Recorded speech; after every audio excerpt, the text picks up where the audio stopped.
आणि माझा मित्र आज चाललो आहे एक असा किल्ला पाहण्यासाठी जो काही वर्षांपूर्वी पूर्ण वाळूखाली गाडला गेला होता। केळव्याच्या समुद्र किनाऱ्याच्या उत्तरेला सुरूच्या वनात हा किल्ला आहे। किल्ल्याचा आकार चांदणीप्रमाणे असून त्याचे बुरुज त्रिकोणाकृती आहे। किल्ला वाळूत गाडला गेला असल्यामुळे प्रवेशद्वारातून आपण किल्ल्याच्या पहिल्या मजल्यावर प्रवेश करतो। समोर तटबंदी व त्याच्या मधोमध दुसरे प्रवेशद्वार दिसते। आत गेल्यावर आपण किल्ल्याच्या मागच्या भागात पोहोचतो। किल्ल्याच्या 4 टोकांना 4 वैशिष्ट्यपूर्ण त्रिकोणाकृती बुरुज आहेत।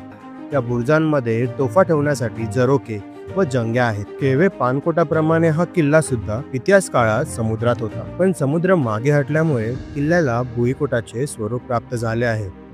काही वर्षांपूर्वी हा किल्ला पूर्ण वाळूखाली गाडला गेला होता। किल्ले वसई मोहिमेत अंतर्गत 2008-2009 साली या किल्ल्याभोवतीची वाळू उपसून किल्ल्याचा पहिला मजला मोकळा करण्यात आला। इसवी सन 1739च्या वसई मोहिमेत माहीम किल्ल्यावरील विजयानंतर 10 जानेवारी 1739 रोजी केळवे किल्ला मराठ्यांच्या ताब्यात आला।